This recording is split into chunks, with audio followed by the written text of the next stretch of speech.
What's going on, guys? This is Fast Derek here in the Everett 328 Production Studios for Moto number 5 of the MotOHIO show. I'm glad to be here for you guys, and joining us as we always have, the one and only Grip It, Rip It, Kevin Ott. Hey guys, good to be back there. Good to talk about some dirt bikes again. Got some great things to recap on for this week. Yes, we do, man. I'm just trying to fiddle the knobs here and make sure all of the audio is correct inside the Everett 328 Production Studios because I'm trying. Great job, man. I'm trying to, like I said, clicking buttons, plugging in stuff, unplugging.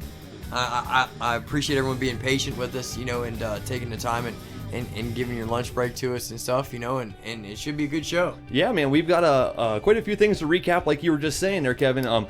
We were, you know, on the road this past weekend. It was kind of the spur-of-the-moment trip that you and I made down to Route 62 MX Park for the Pitbike Bash. That was on February 15th. That was this past Saturday. Absolutely, and it was such a good use of the space that he has there. Oh, absolutely. The track is just it's a fun little track. It was amazing. He's got a 4-lane layout there indoor the Route 62 MX Park building. It's in a machine shed. Yeah, I mean, that is awesome. Yeah, basically, you did a great job. Yeah. It's a 4-lane track with a dog leg in it, and then on one of those dog leg lanes is the start straightaway, which is kind of awesome. Jimmy's down there, kind of doing things the old school way, doing things with the rubber band style start, and I've never done one of those before. No, never did the rubber band start. That was the first. That wasn't my first time at Route 62. No, we've done some rubber band starts. A lot of the fair races would have you dig the ditch. Yes, I've done the ditch start. Put the ditch and then still have a rubber band as well. But I mean, the rubber band starts a little bit cheesed up. It's cool though. It's fun. I was paying attention to it. I've never done one before. It sucks if you're on the end and you get probably hit with. I was last gate pick both times. I have a little bit of saying, a little bit of something with the scoring. I wasn't really happy with the way that one of the races was scored, but you know, it was just fun. It was just fun. It was a good time. But the rubber band style start, that was a lot of fun going down there and doing that. You know, we didn't plan on even racing at all, so it was awesome. I didn't even. You were in Osiris's and Fox Racing jeans. Well, not only that, but I mean, like if you gave me $1 million to tell you where sign-up's at, I don't even know where that's at still. You know what I mean? Because you were just like, oh yeah, you're racing this and this, and go out and ride this bike and go for this practice. So that was really fun. I mean, you couldn't ask for a better group of guys. I thought everyone was having a good time. Yep, Jimmy and the guys down there. As cold as it was outside, it stayed pretty decent inside, and even in the racing arena. You know what I mean? Because they got it wasn't doors bad. open a little bit. And, it really wasn't bad. It stayed pretty decent. You know, all I needed was a hoodie inside there, and it was a good time. So you borrowed Jimmy's son's Piranha and ripped some. Yeah, thank you, Jimmy's son, whoever you are. Caden Walton. I appreciate you, son. You know, but bike ran good. Didn't. You're missing the fork girts. You kind of had a limp leg there, but still looked good. But yeah, and did pretty good. Heat race, I think, got 4th, and they did top 5. Let's see here. Let's look at some of the results from this past weekend's Route 62 MX Pitbike Bash. I got the results right here in front of me, so I do thank the folks down there at 62 for hooking us up with those. Kevin, I think that, yes, you did get 4th in your heat race. I just got the combined results at the end here. Things weren't going your way in the main event there, but... No, I fell in the start. Yeah. I went in there and, like, got to keep the rubber side down. Well, I forget how small they are, and, like, I just got high-sided so fast, and it put me right on my backside so quick, and I was like...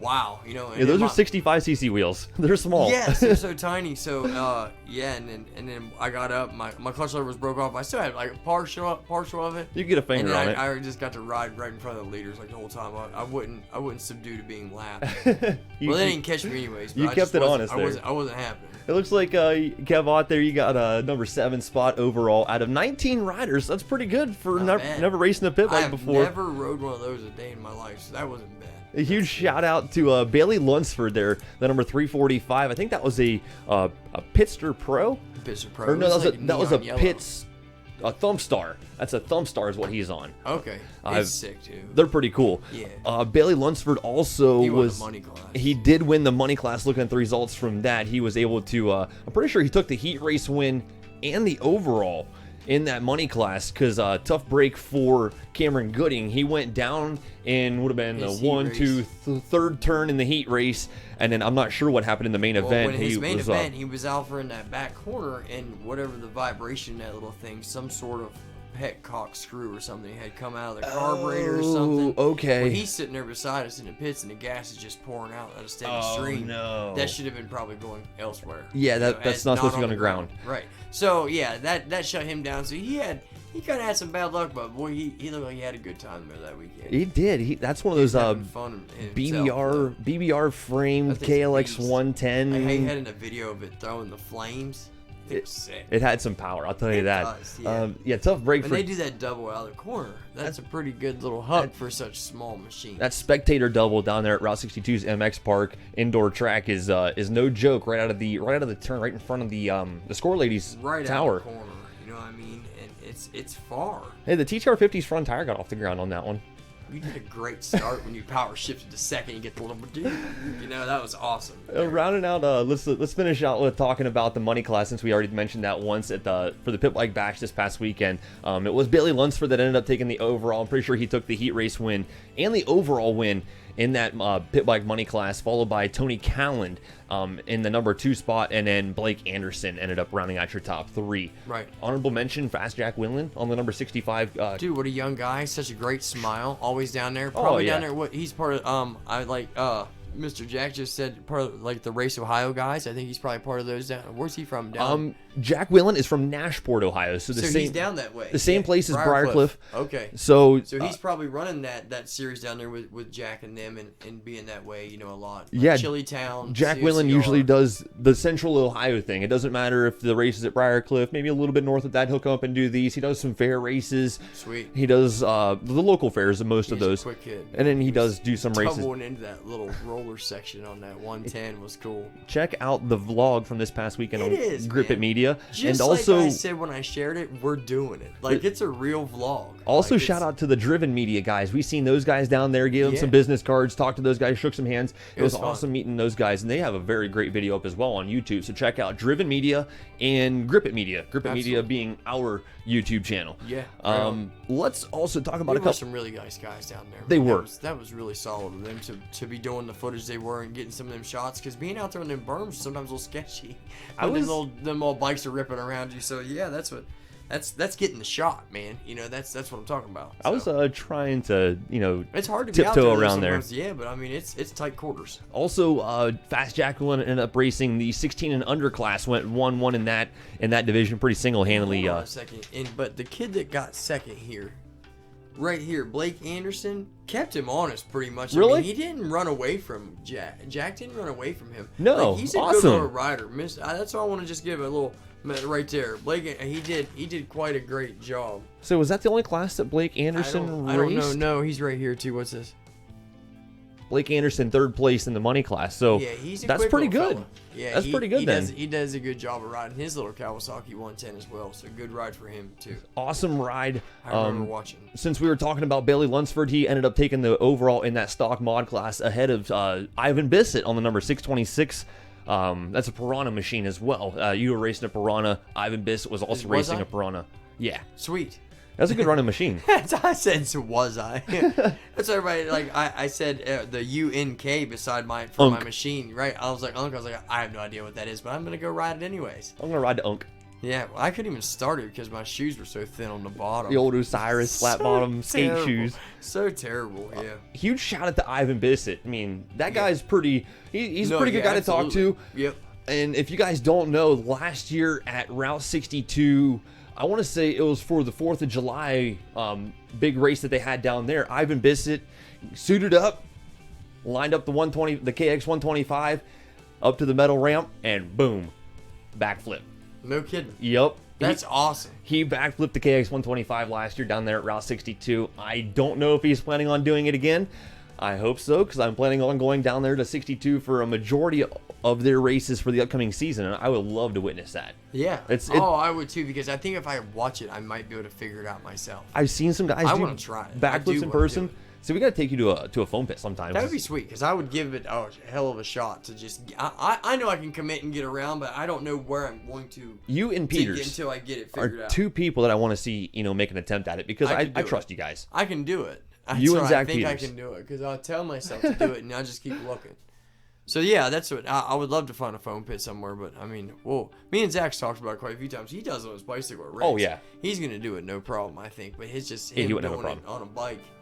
A dirt bike would be just a different ball game. See, I would never have done it on a bicycle except to into a lake or something. Yeah, here and there, but never anything like it raised or anything like that. I'll give her a shot though. I'm not even thinking about it because I don't. It's not my cup of tea. I love jumping. I'll do a one-hander. I'll wave to you once in a while. Maybe I'll tear a tear off whenever I'm in the air. That's but that's necessities. That's okay though. That's about pushing it right there. I like it. All right. All right.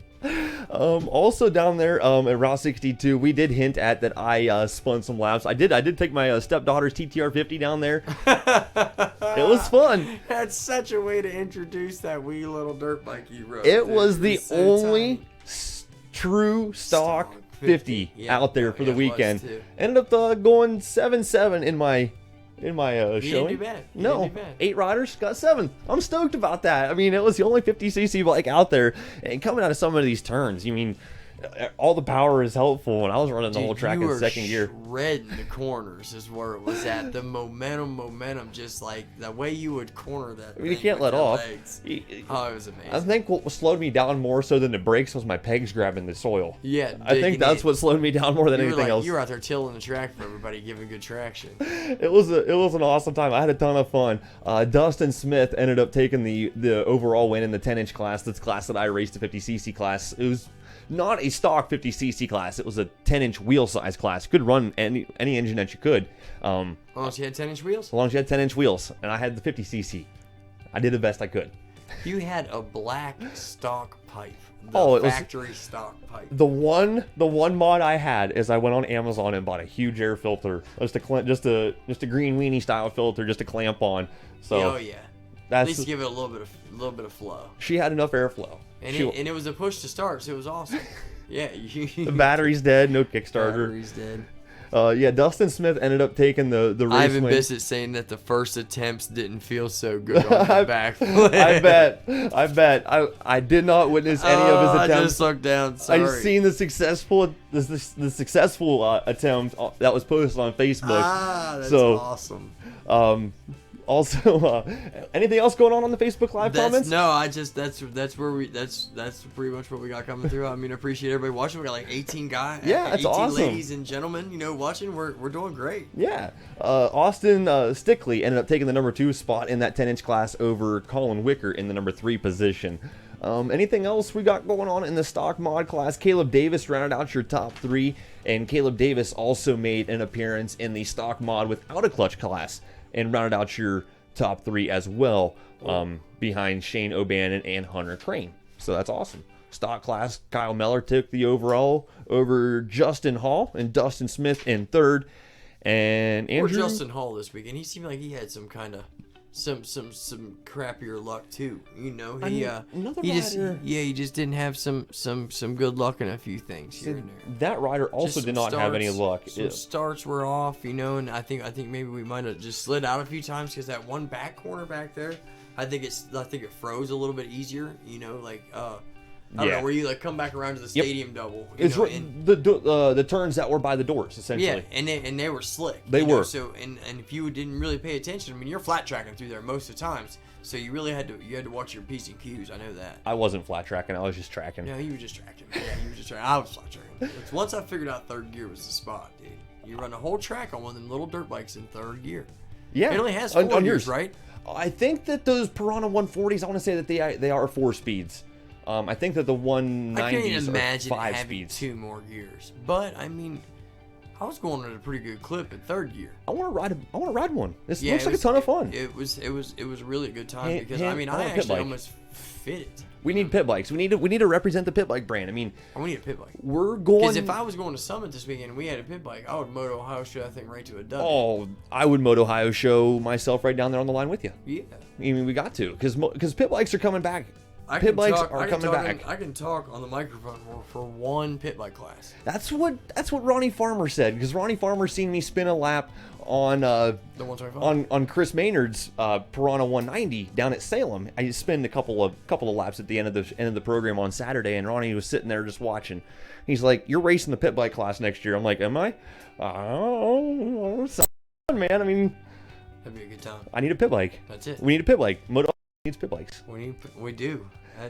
I'm with you. We're going back down to Route 62. What is this? On March 8th. It'd be Sunday, March 8th. We're going back down to 62 for another Pit Bike Bash, and I'm stoked for it, man. I am stoked. We're gonna take the MotOHIO show back down there. We're gonna take the FlowVision booth back down there. Yeah, and I mean, everybody seemed to, like the product. Everything was fun. We had the music playing. We kept the whole pit party, bumping the whole time. It was absolutely. It was a good time. I mean, it took us a couple minutes to get set up, but I'm glad we showed up a little bit early.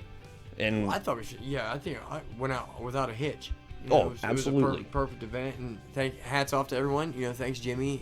Personally for let me ride that bike and stuff, and I'm ready to do it again. I'm ready to do it again. Yeah, that was a good time. And again, that race down there at Route 62 for another Pit Bike Bash is going to be on March 8th. So that is 3 or 4 weeks away. Yeah. So enough time to put it on your calendar and save the date for that great race. And absolutely, and the weather might be a little bit, a little bit warmer. It doesn't. Boy, that'll be a great time too. The pits down there are really, really nice because they're heated. They are warm. Heated. Like it was really nice and cozy in there, wasn't it? We dressed too warm for the pits. I did too. I had to shed laundry. I did. I had to take a shirt off and then I put it back on and go out and race. But that's fine. That's cool with me. I just had the announcer attire on. Looked good all night. You were shedding, yeah. And also down there at Route 62, make sure you save this date, March the 1st. That'll be the weekend before the next Pit Bike Bash. So it's going to be Route 62 on March the 1st. That is going to be the final Route 62 MX Indoor Winter Series race. Now that's your race for everybody. That's like the children, the 85s correctly, and everybody, Super Mini and down. Exactly. Okay, so that's what I'm saying. It's not just pit bikes on the March 1st, guys. No. It's Super Minis down. It's for everyone. It is for the youth riders essentially, because we've got a 50 junior, 50 senior, 50 open, 50 beginner, ATV 50 rippers. shaft, 65 classes, 85 classes, Super Mini. Got some ATV classes. Trail bike and strider bike classes. Be a fine track for all those bikes. And it would be an absolutely killer track for those size bikes. There'd be some good little 80s. I mean, even Finishing probably a line couple jumping. 60s would do that in double. Not finish line. That's a spectator jump. The little big double right there by the crowd. That'd be good. I'm really looking forward to going down there on March the 1st. I'm going to set up just like we did this past weekend with the FlowVision booth, with the MotOHIO show booth. I'm going to have my PA system down there. If you be there March 1st? Yeah. Sweet. If you guys finish in the top 3 for your main events, you're going to get to come in front of the MotOHIO show booth. We're going to have a little podium set up there. You're going to get to thank your sponsors. You're going to get to give some high fives and get to have some pictures on the podium. Oh, yeah. Number 1, number 2, number 3 on the podium. I would be a part of that. That's going to be awesome for the kids and for the parents. So I'm stoked to do that. It's always a ton of fun doing the podium interviews with the kids. I mean, I really enjoy it. It's not as much. I love hearing them say, yes. Yeah. No. Yes. Who's the other thing? Mom. Dad. It's just so small. Grandma, grandpa. That's it. It's usually just the one word answers. Yep. I'm stoked for it because you do a great job of keeping it moving. the kids smile. And that's what it's about for me. I like to see the kids smile. Right. And that once again is going to be on March the 1st down at Route 62 for their indoor pit bike bash, or not indoor pit bike bash. That's going to be March 1st. Blah. Slow down, Derek. You did that one, didn't you? Slow down. Yeah. Yeah. March 1st. Route 62 Winter Series finale. Yes. There we go. I spit it out finally. So make sure you guys are adding that date to your calendars. And then once again, following weekend, March 8th. March 8th. Pit Bike Bash. Pit Bike Bash. And once again, these are brought to you by the folks at MotOHIO Power Sports there in Mount Vernon, Ohio. Huge thanks to Jimmy for hooking us up for the 2020 season. That's it. I'm stoked to go down there this year. For sure. Appreciate it. Yeah. And that's about, that's about all we got to say for this past weekend. 62. That was like I said, that went off without a hitch, and I'm just looking forward to this next little trinket. You know what I mean? This next fun event that we got coming up. Yes, sir. Then he is hinting at the one and only Summit Indoor MX round number 2. Man. Final. There's always a first and an end. It's always just 2 usually in the summit times. So I said it's the first round and the final round, and we're getting after it. And looking down here, I had to bring up the that was a little bit of a delay for the start of the show. We had the music playing, the MotOHIO show picture there. I was getting some talking points for us. Wow, I need to get some water. Looking at some talking points for us. I was bringing up the Summit Indoor MX Facebook page just so we had the correct information to relay to everybody, because we were talking about it. We went up there and dropped the FlowVision booth off, and we were driving around talking about what time practice was. And we are looking down here, and practice on Thursday, that is tomorrow, is from 2 to 8 at Summit. So we were wondering ourselves exactly what time practice will be tomorrow. And once again, Thursday, the day before racing, practice at Summit from 2 to 8. So if you guys want to spin some laps on the track, it's probably going to be a very similar layout to what it is for the main events on Friday and Saturday. They might change a couple of things, after they see some bikes on the track. They may want to tweak a couple of turns, push a couple of hay bales out, suck a couple of them in, tame a couple of the whoops down or whatever. But it's probably going to be the same track, Thursday as it is the rest of the weekend. No, they usually don't do any major changes, the track's a track now. Yeah. I would say it's just about We've seen it. where it's going to be, and it looks fine, and everything looks real fun and doable, and I'd have to say it's probably got some of the best looking, kind of flow to it that it's had in its years. It looks fun. They always do such a great job. Whoever builds the tracks there, who's it, Jeremy? Jeremy B, yeah. He does a fine job of putting those little tracks together, and the space that he has in there to work with, it always seems like it works out really well. It's always really packed together and really tight and crisp and pointy. It does look really good. It doesn't look like it's a loosely built racetrack. All the soil is like a whole big tarp put down over it, and then all smashed down real smooth. It looks really good. Yeah. And it looks going to be a great racing track for the weekend because we seen it. We went up there and we dropped the Flow Vision canopy up. And I'm excited. It's old school but new school, and it's going to be it's going to hit just such a good wide variety of people. It is. Just in a great time. It's got some obstacles for the beginners. It's got some obstacles for the experienced riders. Yep. We're going to see some great racing for round number 2 of the Summit Series. And like you were pointing out while we were there, it's just a couple different lines are going to be. There's going to be some different lines as well. Absolutely. And once again, that is practice on Thursday, tomorrow, from 2 to 8. That is $25 per rider. And looks like gates will open Friday at 3 o'clock. So 2 hours before sign up is when the gates are going to open. So you can get in the pit area, get yourself a good spot, get your bike in there, get everything taken care of. Yeah. So Friday is when the first day of racing is for round number 2 of the Summit Series, and registration is open at 5 p.m. with practice at 7 and the mains directly following at 8 p.m. So it's a night program only on Friday. See, and a lot of people think, well, this and that, and Friday night is just, you're not going to get a lot of guys to take the whole day on Friday, to get there because they're going to work on Friday. So it's almost someone has to kind of do it that way. We're gonna have They're the Friday, accommodating for it. Yeah, they're trying to meet the needs of the motocross racer that has to work and this and that. And kids got school still right now. School's not out. This isn't summer. No, this isn't summer. So that's where kids it's are in school on Fridays. And that's pretty much.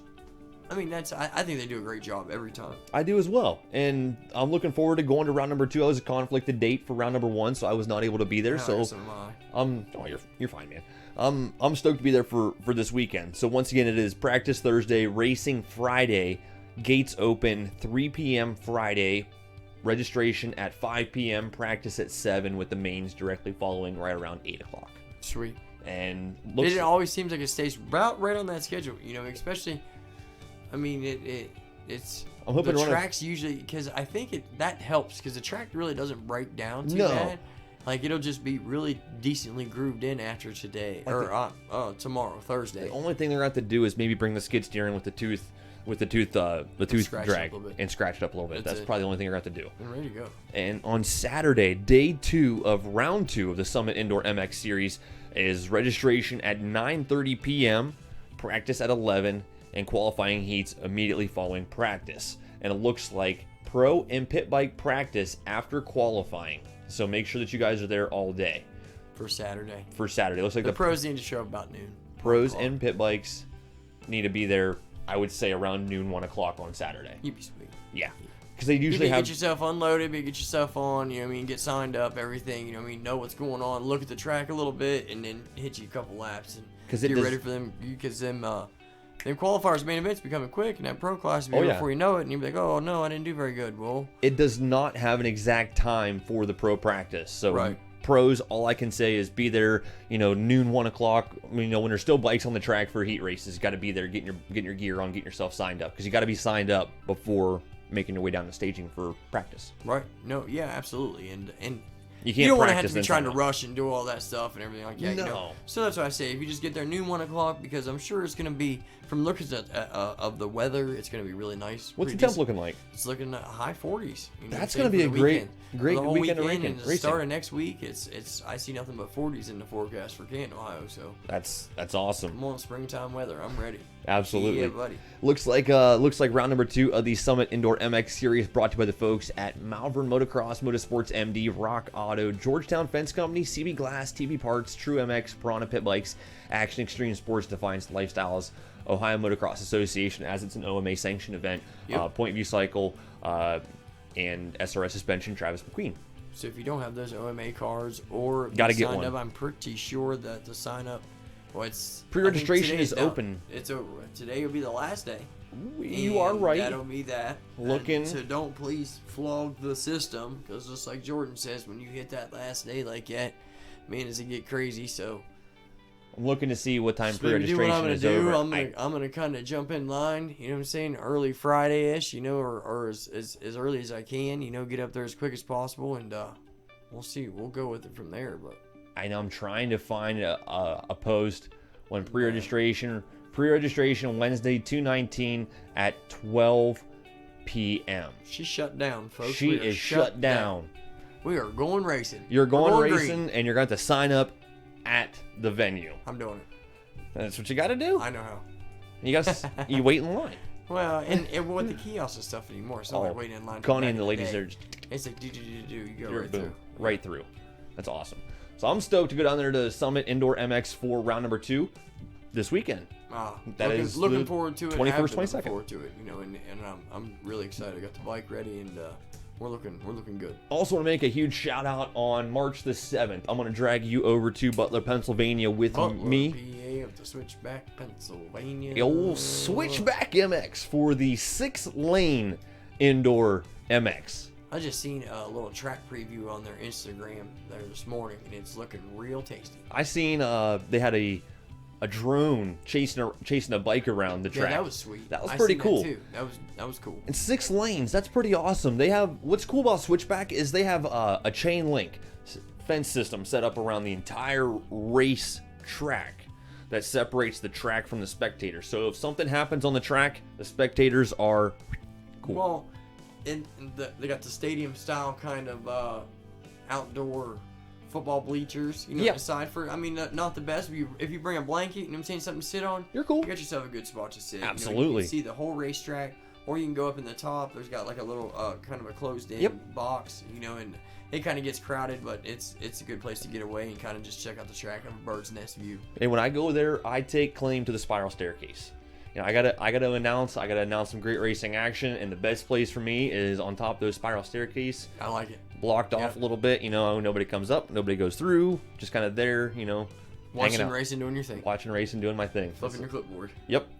And having somebody take care of my trash. There's usually a trash can right there, and we play basketball while I'm announcing. Drop it. Yep. Yeah, I like it. I like going to Switchback. It's a lot of fun, and I'm gonna drag you out there next time. And I need to go because gate drops. I just feel bad for the guys too. I haven't been there yet this year. I went last year a couple times.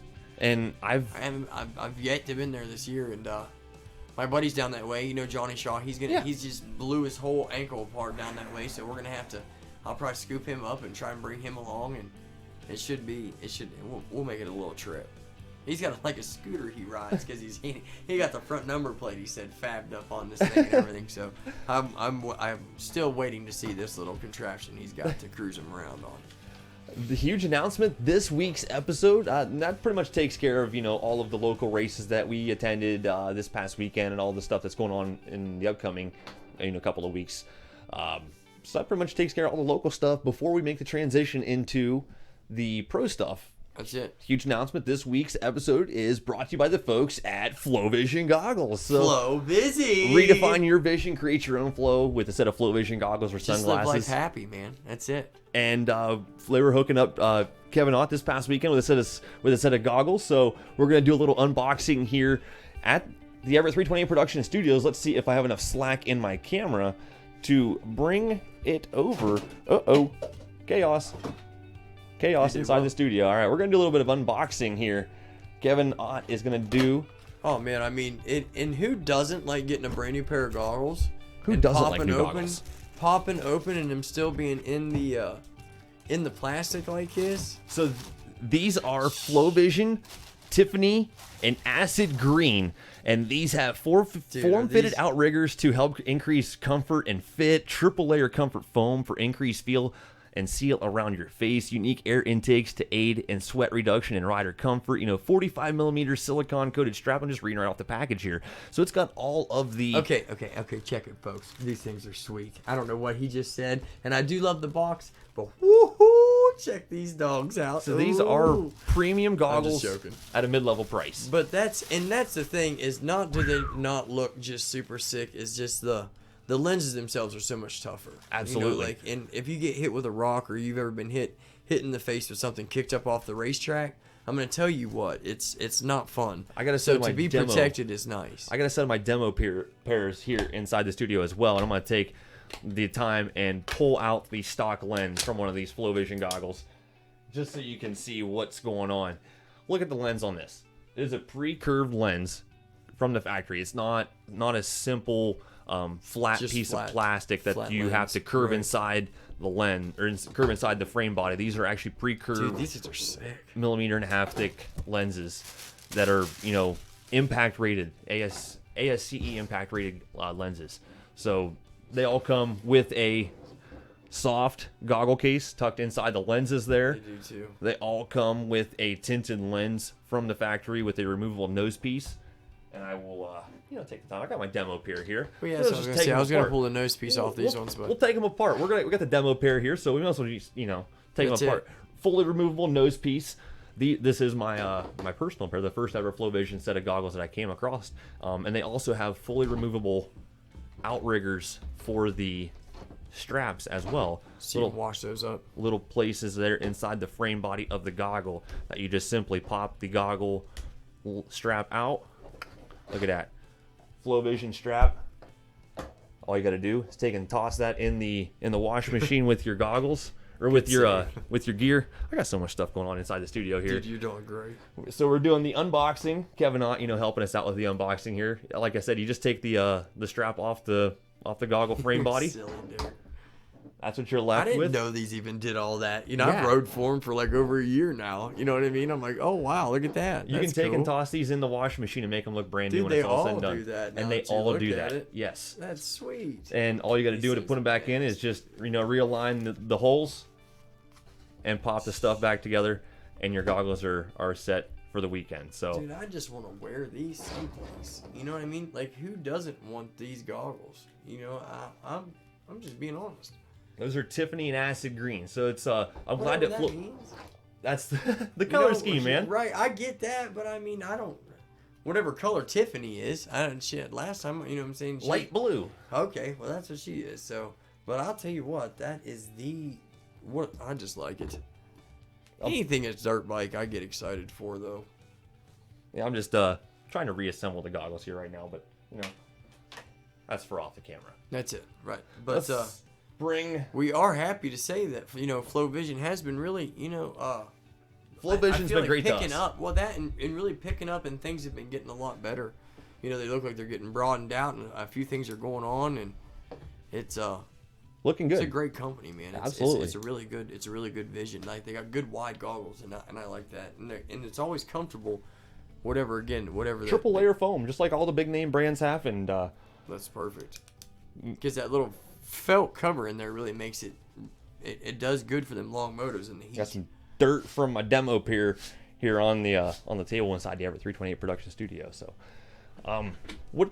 Just out of curiosity, if you weren't familiar with the FlowVision goggles brand, how much do you think that these goggles retail for? I would have to say they would be within, like, this setup here with the bag and everything like that. That would be around, $85, $90 set of goggles. $56. That's $56. That's not too shabby. Retail for a set of the FlowVision, You're looking rhythm at goggles. any kind of spy ops or something. I mean, you're $100 for a Yep. set of goggles.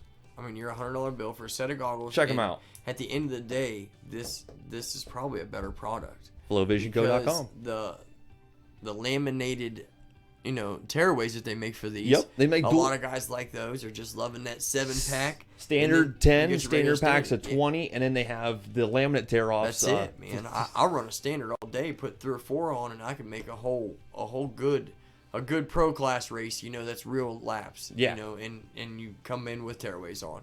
Huge thanks to the folks at Flow Vision Goggles for hooking us up with a set of Flow Vision Mr. Rhythm McBride, Tiffany everybody. Acid. I appreciate it. Tiffany and Acid Green goggles to do a little Really unboxing sick. here inside the You studio. can just hang out right there for right now. That's about.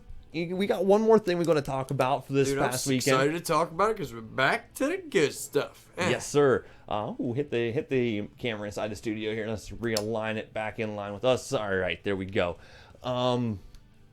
This past weekend, bringing things to the East Coast. Finally, areas that we're accustomed with now. Well, see, East Coast. What I know is whenever it finally comes to East Coast, what that means is we're just getting ready. We're gonna start riding. Yeah. It's about time. Like finally the West Coast. We're getting over here. The weather's starting to get changed up a little bit, so it's perfect. I like it. I have to look here and look at some of the qualifying results first because I've got some riders that I had my eye on going down here for the Tampa Supercross.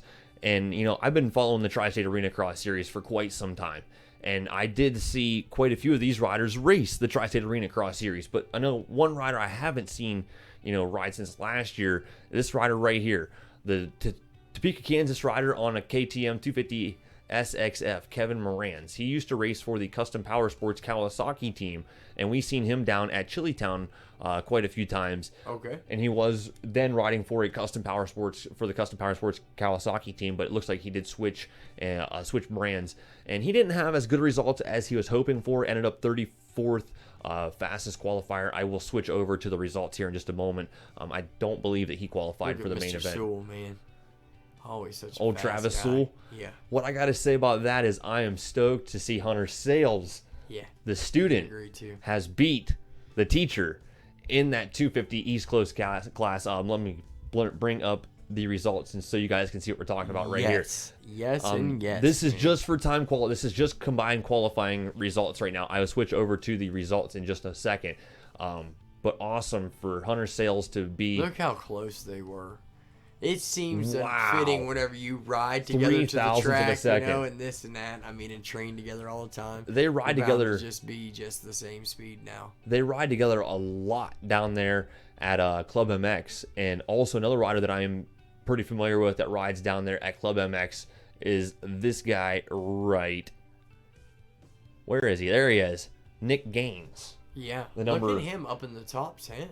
Rider coming out of Ringgold, Georgia. Tri-State guys. We've seen him at rounds 1 and 2 and 3 and 4 of the Tri-State Series at Pikeville, Kentucky, and Lexington, Kentucky, and he was on the gas. Right. And he was looking super consistent. And all I can say is great ride for Nick Gaines, qualifying in the number 8 position at Tampa. Well, that and just outside your top 20, I want to just get an honorable mention right there, MotOHIO, Ohio.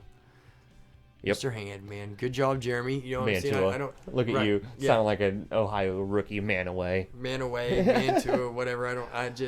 He's Ohio International. I just remember him from. Yep. But, I was just stoked for him, and I think he just came up just a little bit short, but still, real good results right here. You're in the hunt. If you're running these kind of lap times, and that's where we're at. That's a big stage to step onto right off the rip. Cody Van Buskirk, I seen him race at the Tri-State Arena Cross Series down at Pikeville. Some arena cross stuff. He's a real good rider. Qualified in the number 25 position, just ahead of Sales. So there's Teasdale. Where's Jace? Okay, so Jace Owen was in 13th. So these guys were all. This is just qualifying. Yeah, this is just qualifying, but these guys were all teammates at a couple years ago. For one of those Amsoil Honda teams. You're right. Freddie Norn, Teasdale, and Owen were all three. They would just 1, 2, 3 at every arena cross podium. They just litter the podium. I think it was the Phoenix Honda or something. And it's good to see that Phoenix Racing Honda. It's good to see that that's where the arena cross is taking them. Though. I'm pretty sure that's who Jason still rides for. That's awesome. Good job, guys, and that's amazing. That's where it's taking them. Joey Crown, the 125 Red Bull Straight Rhythm champion, raced at Pikeville at the Tri-State Arena Cross Series. He qualified in the number 11 position, coming out of Metamora, Michigan. Just riddled that off the tongue, just like that. You did great. So this way you guys can And see then some of on the- screen and what then- we're talking about here. And then some of just your basic names Yeah. up here in your top Jay Martin, 7, fastest top, qualifier. which is so good to see him. Like it's almost a success story like Roxon's, because he was hurt so bad.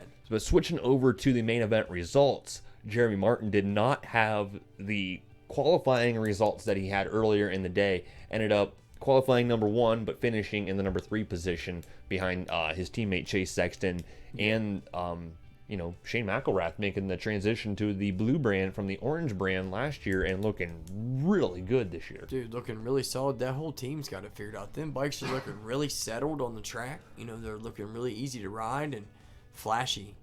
Josh Hill doing great. Everybody was talking crap. Yeah. He did 12th. Whatever, that's great. I mean, that's coming off the couch. Chase Owen, Joey Crown, your boy up there in 8th. I did see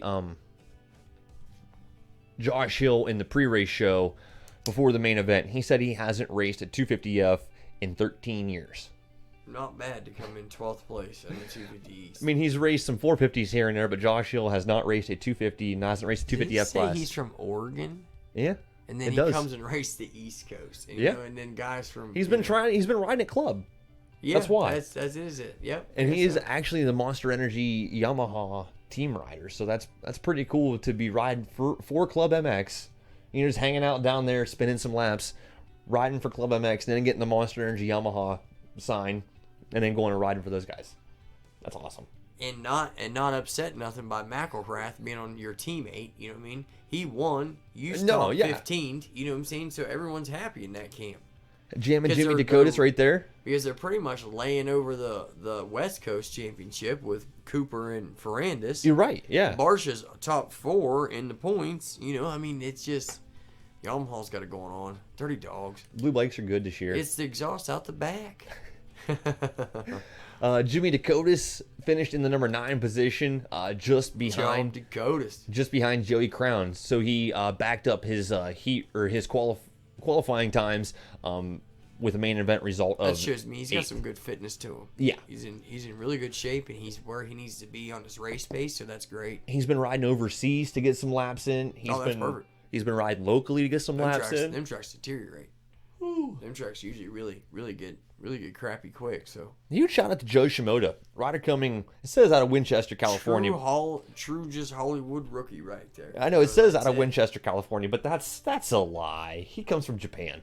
I mean, Joe Shimoda comes from across the pond. He is a true rookie. Absolutely. And not only that, but I mean, he was just in Loretta Lynn's a couple, just a couple years ago. He's and then he did some primarily future stuff, and then now here he is, and he's top 10. So he is primarily an outdoor rider. Honda got them hooks in him, and he ain't gonna let him go. Oh yeah, he's got to get some more seat time in on the indoor stuff. And he is a true rookie when it comes to Supercross. So He probably gets a better deal on Honda. He's got some ironing out to do on that end. But once he gets, where Joe Shimoda needs to do a lot of work, his whoops. I bet. Well, he's a smaller rider, so he's gonna have to try to fine tune him something to I mean, he's kind of got the rhythm lanes down. He's gonna have to figure something out to get through those whoops. Just like a lot of the shorter, stockier, I don't want to say stumpier, but shorter riders. Because if you don't have that leg space, there's nothing you can do. There has to be enough motion for the bike to work, or it's gonna buck you. Oh yeah. There's no ifs, ands, or buts to it. So backing up, his his qualifying times. Nick Gaines finished in the number 14 position overall. It's not bad. He qualified in 8th and come back for a main event result of 14th. Hunter Sales did great. Finishing in 18th, making it into the main event. He had to work his way through the LCQ, but finishing in the number 4 position at LCQ. He didn't look bad in the LCQ. He rode his own race. It was like at the final lap, got past, looked back, seen he had a straightaway gap over 5th, and just kind of let me just kind of hang out, make it to the main event on my first ever 2020 Supercross. Congratulations. No, yeah, absolutely, and the whole 250 East Supercross. I mean, all these guys really, a lot of them doing good. A lot of guys, the names that I thought would be there are in here. And they're doing a great job. We did see Jerry Robin race some West Coast Supercross races. in the 450 class. Right. And I was a little bit disappointed with his results in the West Coast 450 campaign, but this makes a lot more sense to me now. He's racing the 250 East Coast. Yeah, I think he could go either way, and Jerry's going to probably ride some. I wonder what he'll ride on the outdoor. Maybe it'll be the 250. I think that he's probably going to run a 250 one more time. Because he's been definitely jamming the 450 outside there for a while. But that being said, we're seeing Jerry Robin do the exact same thing as Logan Carnell do, just entirely opposite.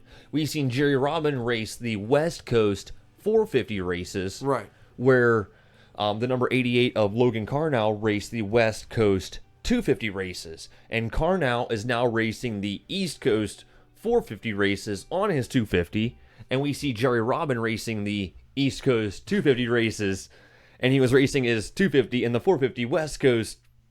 Yeah, you get where I'm going with this. It's confusing, but they're doing the same thing, just flip-flopped. Yeah, that's seat time for the outdoors. Absolutely, that is all they're doing. Well, not Logan Carnell. He'll go someplace else, but Jerry, that's probably what he's doing, and that's great. So, Facebook Live's crash on you? Yeah, I did for a second. We're good. I'll get the comments coming back up in a second. But yeah, and just hats off to these guys. They're really sticking with it and staying riding. And keeping things moving, for themselves and heading in the right direction. I mean, anytime you qualify and can make a main event in anything in this kind of venue, you're doing the right thing. Awesome. So, yeah. I'm just trying to keep up with the Facebook Live stuff here. Everything, I'll let you look at your phone. I'm reading some of the comments. The wife says my video is glitchy, and I will tell you why this is streaming the MotOHIO show. It's not going to be the perfectest. If you guys don't like the video quality or the audio quality is a little bit sketchy on this part of it, just make sure you guys tune into the YouTube recording of the MotOHIO show. Right. So, yeah. We're getting it. I do apologize, Jordan. I do apologize, wife. That is why the feed is a little bit sketchy. It's because we're streaming and recording at the same time, but the record and the post on YouTube will be much higher quality. Oh yes, most definitely. So, so back at it though. Hunter Sales, that was another one of your tri-state guys. He ended up in 18th. Isaac Teasdale, like I said, one of them old arena cross guys, and coming and making a transition and doing well. Jace Owen as well. He's a huge guy too. Isaac Teasdale's a big kid. He's a big fella. So on that 250, he's really pushing the valves to the limit. We have seen Jace Owen race multiple kicker arena cross races, so that's good to see. Don't hold me to this, but I'm pretty sure Jace Owen is the existing kicker arena cross champion. I'm pretty sure he holds the number 1 plate. If it's not last year, it's the year before. I'm pretty sure I did see some 2020 kicker arena cross races on the tube, and I'm pretty sure I did see a red number 1 plate corresponding to him. But don't hold me to that. Somebody's ripping a Harley. I like it. Spring right around the corner. That's all. Congratulations, Garrett Marchbanks. He is a 19-year-old. Racing in the 250 East Coast. Not very long out of the Loretta Lynn's class himself. We seen Marchbanks race at Briarcliff. Still in the Cowie? A couple years ago, and he has been. Pro Circuit Cowie has had their fingers in him since. Minis, yes. Yeah. And Marchbanks is finally, putting forth the results that he has expected, finishing in the number 4 position, being the number 1 finishing Pro Circuit Kawasaki rider ahead of Jordan Smith, who rounded out your top 5. Right. So, awesome. That wraps up with the 250 class. Let's transfer over to the one that you and I both know and you and I both love, the 450 class for Tampa 2020 Supercross. How about that? 26 laps? Wow. It's a 20-minute... On that track? 20-minute plus 1 lap races. 48.2-second lap times give you... That's why, man. It just... 26 laps. Because they're going so fast around these tracks. They're pretty decently long tracks. They're not short. They're turning such fast lap times on them. So we heard in the pre-race show that... or actually before the first heat race went off, that James Stewart was... harping on his little brother about, you are a better rider than the results are showing. You're a better rider than finishing outside the top 5. Malcolm, what gives? And we've seen the flashes of brilliance in the heat race. He was less than 2 seconds behind Eli Tomac when the they come checkered across checkered flag. when the checkered flag flew. But that's like because the heat race isn't that as long as these main events. He really fell apart there at the end. You know, he really went backwards right here at the end. His fitness is just lacking that little bit of gusto there in them last 6 or 7 laps, and that's a lot of laps to be Malcolm's falling built down. like a linebacker. He's a bigger guy, He's and he big. really whips the bike around a lot. And I think maybe if he calmed that down a little bit, but it's hard to get such a rider at his level for that length of time to stop doing what he does now. Compared to the rest of the guys inside the top 10, Malcolm Stewart is single-handedly the biggest rider. The biggest hand bone, dude. Yes, I mean Dean Wilson. He's not a small guy. Dean Wilson's pretty Neither is tall. Brayton. Brayton's Justin Brayton. not a He's small bigger guy. fella too, but I mean, Tomac's just for not small either, but stumpy or bigger, just Malcolm linebacker. Stewart is tall and broad-shouldered and big, and he can manhandle that machine, and it just wears himself down at the end of the race after 20 minutes plus one. Right. It shows it. Yep. And I'm hoping. I mean, I had huge hopes for Mookie coming into this because we've seen it in the Monster Energy Cup. Right. It was Tomac, Malcolm Stewart, and Adam C. and Cerullo that all took main event wins for the Monster Cup.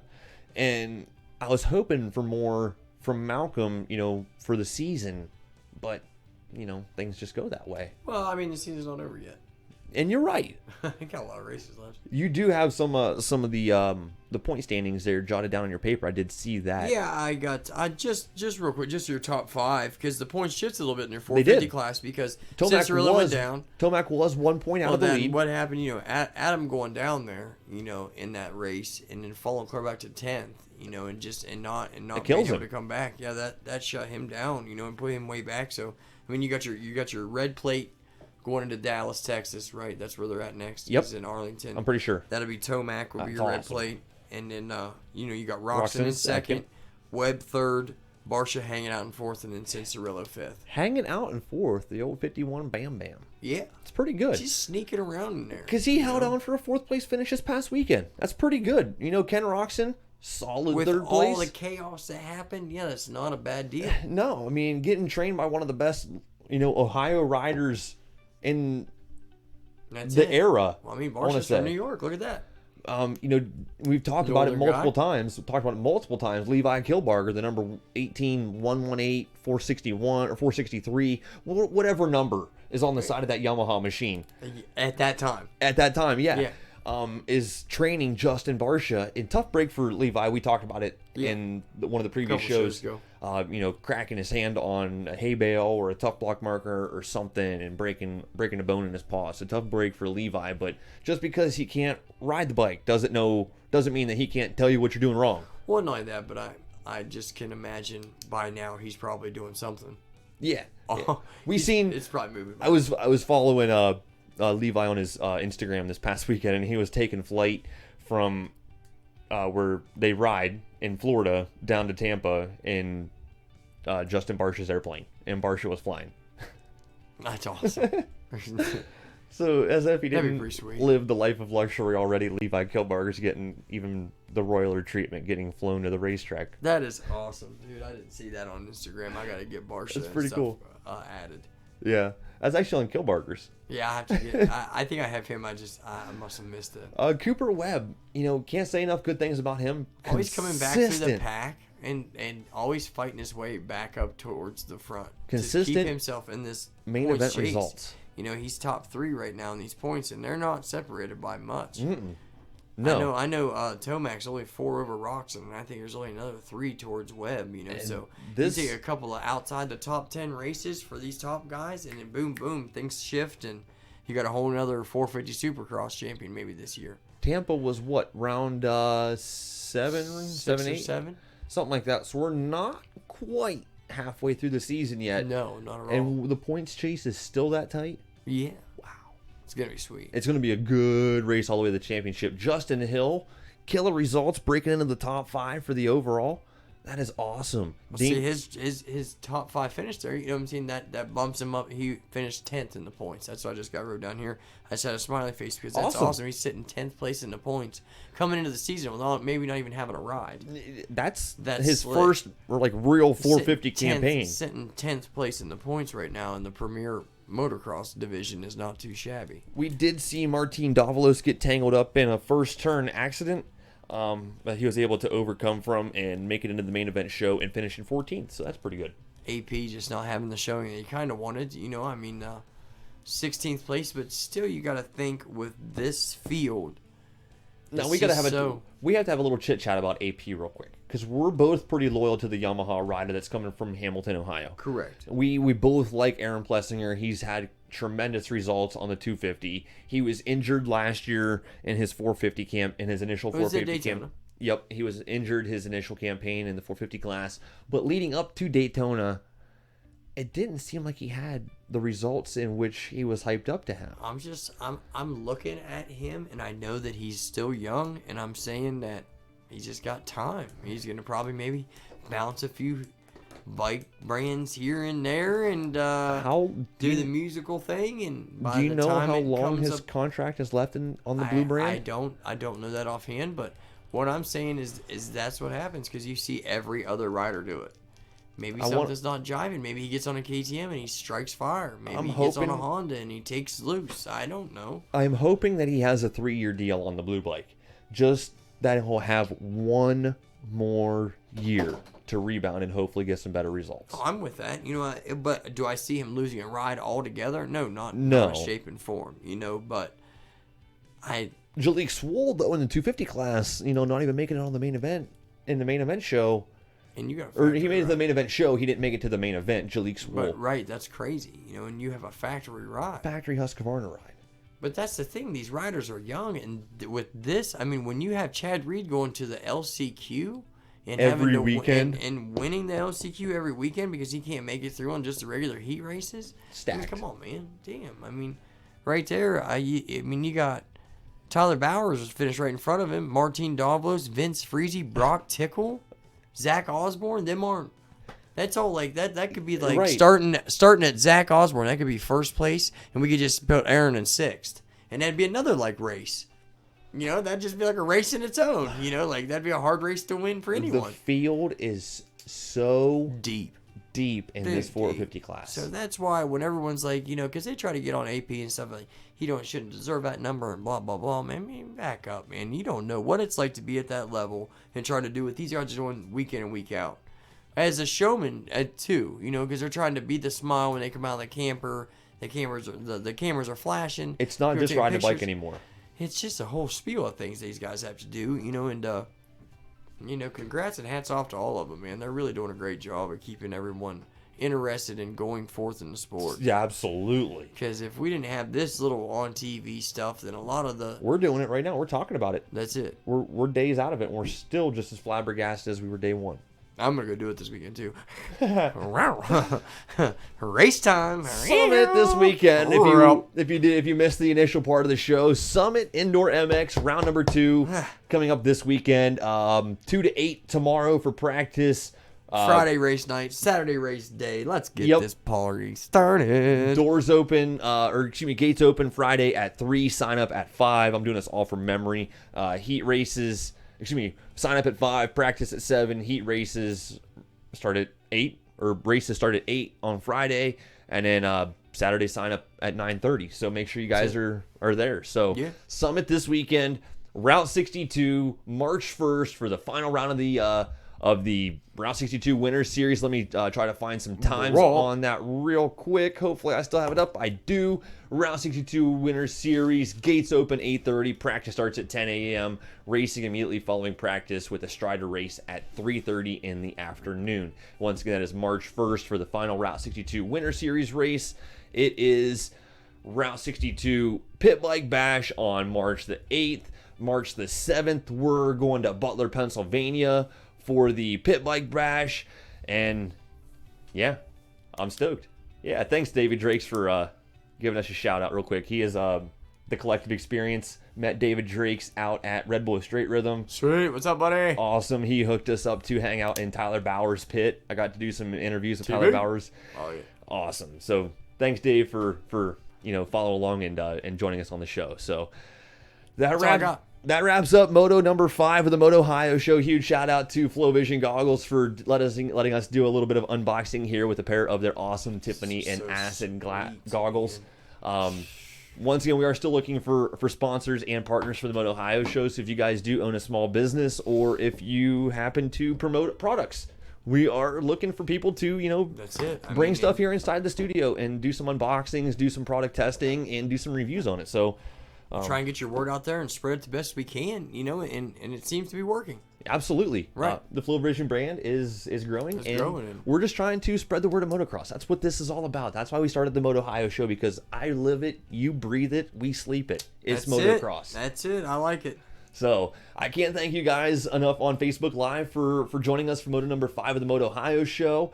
Please join us on the YouTube for Subscribe. Hit that subscribe. hit the button. subscribe button. Yeah, give Moto number 5 a like. Drop us a comment and let us know what you guys think about the show. Anything going on Facebook Live comments, let me check that out before we wrap things up for the day. I'm not getting anything to pop up. That's awesome. So it doesn't look like we are missing out on anything. Once again, if looking at the Facebook stream, yeah, it does look pretty glitchy. So Well, not only that, but all I got is Ashley's headache, headache notifications. Honey, I'm sorry. I love you. don't take the Facebook recording or the Facebook Live as what this is actually going to look like, because the YouTube is 1080 HD, So nice. 60 Yes. frames a second. It is absolutely killer quality. It is not what you're And seeing. like anyone knows that Facebook kills it. Yeah, Facebook quality is kind of terrible. We're recording this in killer quality right now, and it'll be posted on YouTube. If not by the end of the day, tomorrow morning, it'll be available for you guys to check out. Yeah. It'll be posted on Spotify, Google Play Music, Apple Podcasts, iHeartRadio. Yep. It's on all the major sources of podcasts. We're looking for partners, looking for sponsors, for product placement. Once again, guys, can't thank you guys enough for joining us for Moto number 5 of the MotOHIO show. Next week, we're going to recap some Summit Racing. What else we got going on next week? Recap Dallas. We're going to talk about flags. Flags. That's what we missed out this week. But we're going to talk about that next week. We're going to put a pin in that. Put a pin in that. I got some... Listen, viewers at home. I'll try to keep them under control from saying things over and over again. You know what I mean? We're going to do this. we're going to go over this, but that's what we're going to do. We'll do the flags next week. I'm going to start writing things down. Flags. I don't care what he's Take writing notes. down over there. I got this under All control, right. guys. Thank you for for everyone's help. We forgot to... Make Moto great again. I mean, we're already an hour and 8 minutes. That's about where we cap off our shows. So we're just gonna, put a pin in it right there. Flags. We're gonna talk about flags. We talked about it. We mentioned it last week. And since we didn't have Jordan Beadling here, that's what we need. We're gonna get Jordan back in here. He's actually not here. Jordan can't even spell flags. Jordan's actually not with us this week because he is gonna be, doing some track testing tonight at Summit. So he is, finishing work and prepping for that. So we're gonna hopefully have Jordan in here, next week to talk about Summit and flags. Yes. Sorry. If not, we'll maybe get MotOHIO show. Vlog out. I mean, if not, we'll get Jim Green in here, and we'll talk about flags with Jim Green because he's the finish line flagger. So that's it. He's just as good at talking about flags as anybody else. Flags. So I apologize. Thanks, Kevin, for making me feel like a bag of bricks there. And well, you were looking, you're like, well, what are we gonna talk about next week? I'm like, well, we can talk about next week. What were we supposed to talk about this week? But I'll just we had such a good show because 62 popped up. Yeah. In between the flags was a ton of fun. and this show, so that's why 62 kind of jumped ahead of the flags. But that's okay. I'm stoked for this year, man. We've got some great plans. So once again, thanks for joining us for the MotOHIO show. Hit that subscribe button. Give our show a like. Share it. Please share it. That's what we're all about. Spreading the word of Ohio motocross. So we can't request you guys to do anything more than sharing. Please share this to all your social media outlets. That's it. Yep. Yes. So that's it. Join us next week for Moto number 6 of the MotOHIO show. Vlog out.